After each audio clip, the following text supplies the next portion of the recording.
No mundo atual, vemos uma enormidade de práticas e procedimentos, como malhar o corpo nas academias, procedimentos de estéticas nos consultórios dermatológicos, tantos outros cuidados corporais e não só corporais, que poderiam implicar naquilo que Foucault chama de o cuidado de si, que é o tema do terceiro volume da História da Sexualidade que estamos abordando nesta série. Porém, não é só disso que se trata o cuidado de si. É toda uma cultura que é o capítulo 2 do volume terceiro, intitulado A Cultura de Si. E é sobre ele que nós vamos falar neste episódio.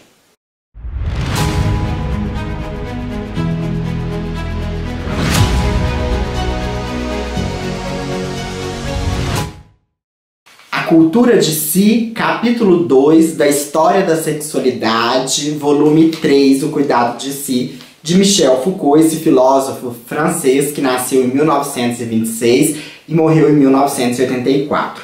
É sempre bom lembrarmos que é uma leitura muito densa, muito complexa. Eu fiz 2 leituras do texto e ainda assim ainda tenho dúvidas.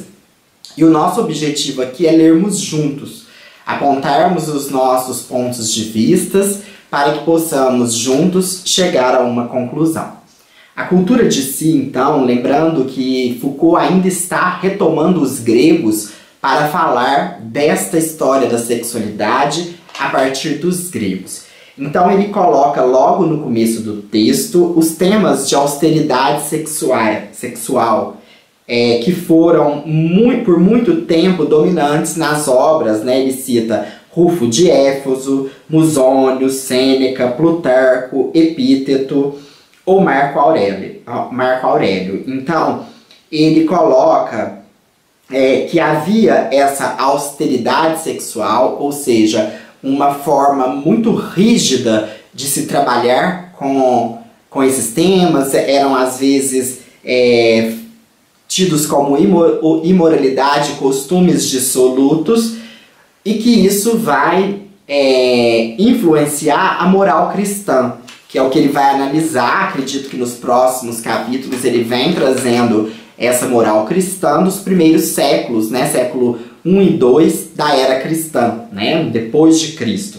Então, mas esses temas da austeridade sexual, ele vai ser substituído pela questão dos prazeres, que é uma problematização dos afrodisia, que é o nome chamado na Grécia para a sexualidade. Então há uma inquietação face aos prazeres, a relação que se pode ter com eles e o uso que se deve fazer, né, que deve ser feito deles.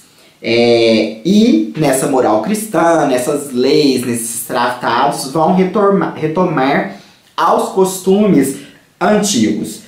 Nos 2 primeiros séculos, há uma ruptura aí também, que já vem lá dos gregos, né, que é a atenção que convém ter para consigo mesmo, né? Então, a partir desses dois primeiros séculos da era cristã, nós vamos ter aí esse deslocamento para o cuidado de si. Então, Foucault diz: em compensação, o que se marca nos textos dos primeiros séculos, mais do que novas interdições sobre os atos, é a insistência sobre a atenção que convém ter para consigo mesmo. É a modalidade, a amplitude, a permanência, a exatidão da vigilância que é solicitada.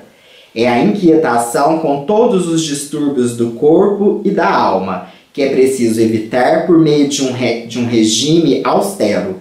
É a importância de se respeitar a si mesmo, não simplesmente em seu próprio status, mas em seu próprio ser racional, suportando a privação dos prazeres ou limitando o seu uso ao casamento ou à procriação. Em resumo, e em primeiríssima aproximação, essa majoração da austeridade sexual na reflexão moral não toma a forma de um estreitamento do código que define os atos proibidos, mas a de uma intensificação da relação consigo pela qual o sujeito se constitui enquanto sujeito de seus atos. Então nós vamos ter aí a noção do sujeito vindo aí mais ainda acentuada, que já era um interesse Foucaultiano, ela vai estar aí demarcada nesse cuidado de si. E aí ele vai contrapor o individualismo que se há com a vida privada, e que é preciso distinguir três coisas: a atitude individualista, a valorização da vida privada e a intensidade da relação consigo. E essa relação consigo, ele coloca, né, que se é chamado a se tomar a si próprio como objeto de conhecimento e campo de ação para transformar-se, corrigir-se, purificar-se e promover a própria salvação. Vemos então que essas práticas de si, a cultura de si, que é formulada aí entre os gregos, são todas práticas para a corrigenda de defeitos, para a reflexão de si mesmo, que vai marcar a atuação do sujeito no mundo.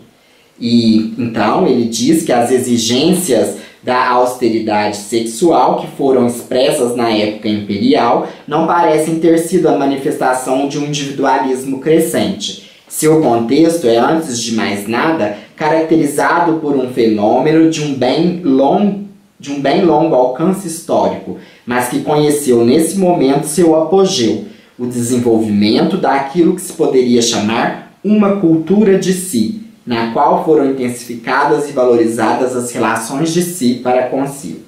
Aí ele define, né, da seguinte forma: pode-se caracterizar brevemente essa cultura de si pelo fato de que a arte da existência até que netubiou sob as suas diferentes formas. Nela se encontra dominada pelo princípio segundo o qual é preciso ter cuidados consigo. É esse princípio do cuidado de si que fundamenta a sua necessidade, comanda o seu desenvolvimento e organiza a sua prática. Mas é necessário precisar a ideia segundo a qual deve-se aplicar-se a si próprio, ocupar-se consigo mesmo, etou epimelestai, é de fato um tema bem antigo na cultura grega. Então a gente vê que já era um tema presente, né, e que vai se marcar nessa história da sexualidade como uma arte da existência.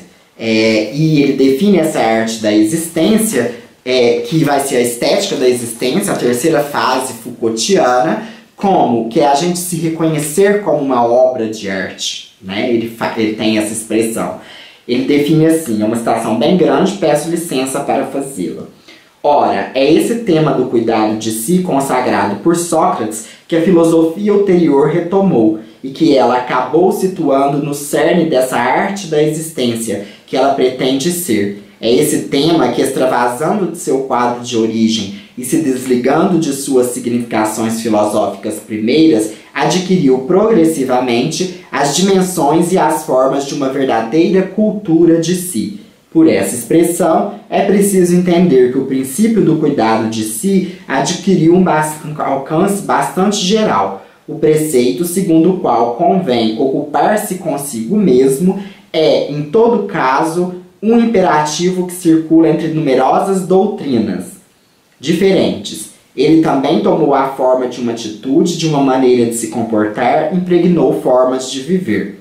Desenvolveu-se em procedimentos, em práticas e em receitas que eram refletidas, desenvolvidas, aperfeiçoadas e ensinadas. Ele constituiu, assim, uma prática social, dando lugar a relações interindividuais, a trocas e comunicações e até mesmo a instituições. Ele proporcionou, enfim, um certo modo de conhecimento e elaboração de um saber. Então vai haver técnicas, procedimentos, exercícios para esse cuidado de si, que Foucault vem falar um pouquinho logo em seguida. Então ele divide em 5 partes, né? Do número 1 ao número 5. E na primeira ele fala do epimeleia outu, né? Eitu. Epimeleia eitu, que é a cura de si. Então ele vai retomar ali os textos gregos em que apareceram essa temática da filosofia, né, dos textos filosóficos, dos filósofos gregos, em que apareceram esse tema do cuidado de si. Então o primeiro ele coloca os platônicos, com Alcebíades, né, um texto de Albino, e Deus de Sócrates, um texto de Apuleu. Depois ele vai para os epicuristas, que é a carta a Meneceu. E aí tem um pedacinho legal, muito bonito, dessa carta a Meneleu, na página 59, que é: que ninguém, sendo jovem, tarde a filosofar, nem velho se canse da filosofia, pois para ninguém é demasiado cedo, nem demasiado tarde para assegurar a saúde da alma. Que bonito, né? A gente vê aí nos gregos essa importância da gente cuidar do sujeito que somos. Acho que o cuidado de si tem muito disso também. Sêneca também aborda, ele vai trazer, né? Então ele vai citando todos os filósofos na página 59, na página 60. Depois ele coloca Epíteto, né, na página 61. É sem dúvida em Epíteto ou Epiteto que se marca a mais alta elaboração filosófica desse tema. O ser humano é definido nos diálogos como ser a quem foi confiado o cuidado de si. É um texto de Epíteto chamado Diálogos. Aí ele coloca: em troca, o homem deve velar por si mesmo, entretanto, não em consequência de alguma falha que o colocaria numa posição de falta e o tornaria, desse ponto de vista, inferior aos animais, mas sim porque o Deus quis que o homem pudesse livremente fazer uso de si próprio, e é para esse fim que o dotou da razão. Esta não deve ser compreendida como substituta das faculdades naturais ausentes. Ao contrário, a faculdade que permite servir-se quando e como convém das outras faculdades. É até essa faculdade absolutamente singular que é capaz de se servir de si mesma, já que ela é capaz de se tornar a si própria, assim como todo o resto, como objeto de estudo. Então esse cuidado de si, essa alma, esse sujeito, ele coloca-se como objeto de estudo para os gregos, né? E que Foucault vai aproveitar nessa constituição de uma história descontínua da sexualidade. E para ele, retomando os gregos, o cuidado de si ele é um privilégio, dever, e um dom, obrigação. Os filósofos eles eram consultados, haviam ali, né, como uma consulta mesmo, uma direção espiritual que os filósofos davam. E Luciano vai criticar, porque ele fala que esse cuidado de si tem que partir da pessoa.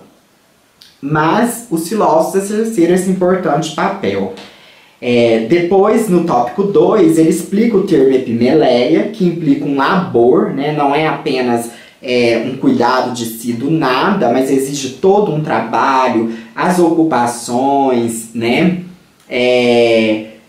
E também o tempo dedicado aos atos da epimeleia, né? Então ele coloca ali a noite, o dia, né? A noite faz um exame da consciência, durante o dia faz uma reflexão do que se vai fazer, como se pode fazer, né? E ele fala na página 66 algo relacionado com o fim da vida, né? Que eu tomei muito como a aposentadoria, né? Como aquele momento do fim da carreira em que se há um tempo maior para dedicar a estes exercícios, né? Lá nos gregos era esse fim da vida que nem sempre era uma velhice de idade, né? De 70, 80 anos como temos hoje, né? Viviam menos.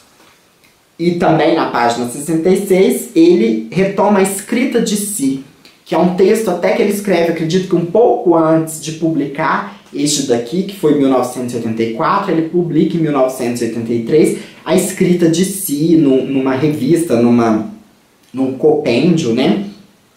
E a escrita de si é a marcação desse cuidado de si pela escrita, quando o sujeito mostra a si mesmo. Então ele fala, em torno dos cuidados consigo, toda uma atividade de palavra e de escrita se desenvolveu, na qual se ligam o trabalho de si para consigo e a comunicação com outrem.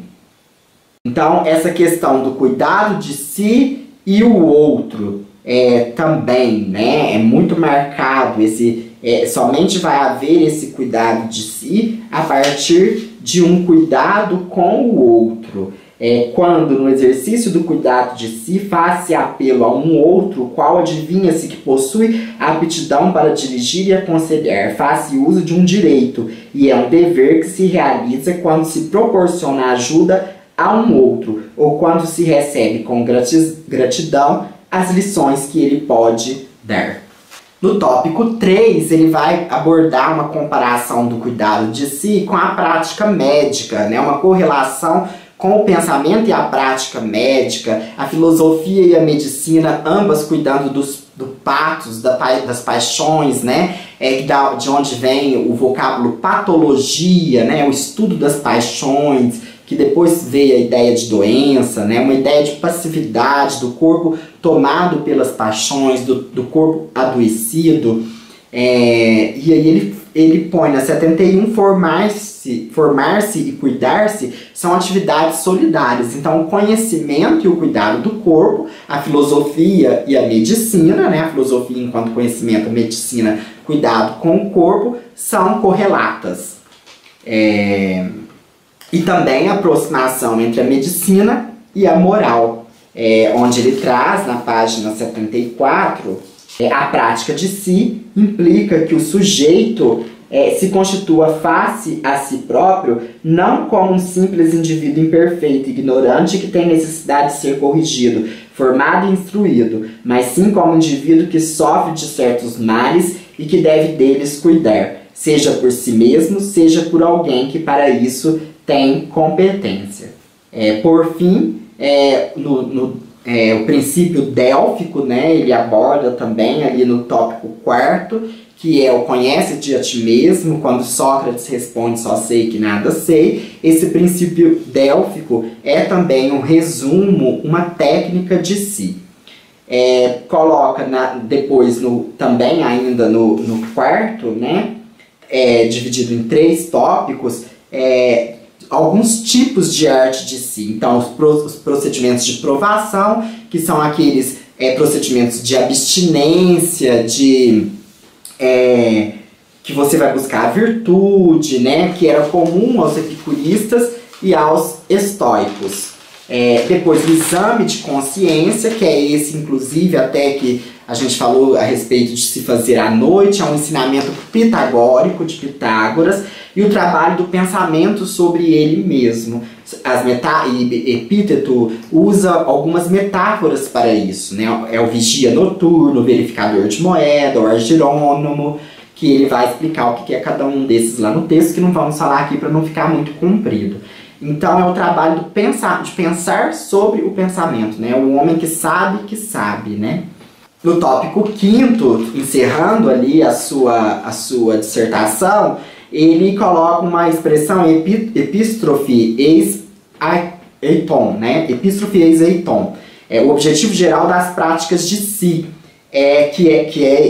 essa expressão. É o princípio do bem geral da conversão a si. Quando o sujeito volta a si e quer se conhecer, que a conversio a de si. Na página 83, ele explica essa conversio a de si. Também uma trajetória graças à qual, escapando de todas as dependências e de todas as sujeições, acaba-se por voltar-se para si mesmo, como um porto abrigado das tempestades ou como uma cidadela protegida de suas muralhas. Que bonito, né? A gente ter aí essa citação tão bonita, um porto abrigado, né? E a cidadela protegida. Quando o homem se volta para si, ele tem aí essa segurança maior, esse porto abrigado e essa cidadela protegida. Então é um texto até terapêutico para a gente pensar e para a gente estudar como o nosso conhecimento de si mesmo, a cultura de si mesmo.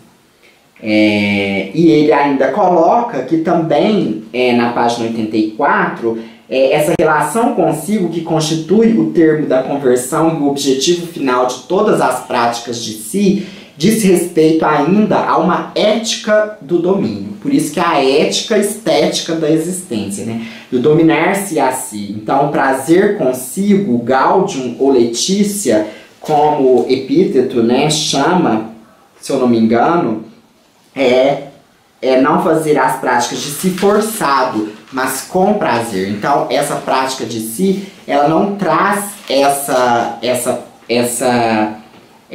não é algo trabalhoso, dificultoso, é algo que o indivíduo vai fazendo porque ele vai conhecendo a si. É no quadro dessa cultura de si, de seus temas e de suas práticas, que foram desenvolvidas nos primeiros séculos de nossa era as reflexões sobre a moral dos prazeres. É preciso olhar para esse lado a fim de compreender as transformações que puderam afetar essa moral. Então é esse cuidado de si dos gregos que vai interferir na moral cristã dos primeiros séculos, século I e II, que acredito é o que ele vem mostrar nos capítulos seguintes. Antes, para terminar, ele diz: o prazer sexual, enquanto substância ética, é ainda e sempre da ordem da força contra a qual é preciso lutar e sobre a qual o sujeito deve assegurar sua dominação. Mas nesse jogo da violência, do excesso, da revolta e do combate, o acento é colocado cada vez mais naturalmente na fraqueza do indivíduo, na fragilidade, na necessidade em que ele encontra de fugir, de escapar, de se proteger e de se manter abrigado. A moral sexual exige ainda e sempre que o indivíduo se sujeite a uma certa arte de viver, que define os critérios estéticos e éticos da existência, mas essa arte se refere cada vez mais a princípios universais da natureza ou da razão, aos quais todos devem curvar-se e da mesma maneira, qualquer que seja o status. Porque tinha muito essa divisão lá nos gregos, escravizados, homens livres, mas qualquer que seja o status, todos devem buscar a arte de si mesmo. Então a gente encerra essa cultura de si, vamos para os próximos capítulos, vou deixar aí num drive uma ficha resumo também com alguns tópicos desse capítulo. Se você gostou, continue assistindo a série, tem desde o volume 1, volume 2, agora estamos no volume 3, episódio 3, capítulo 2. Então acompanhe a série História da Sexualidade de Michel Foucault.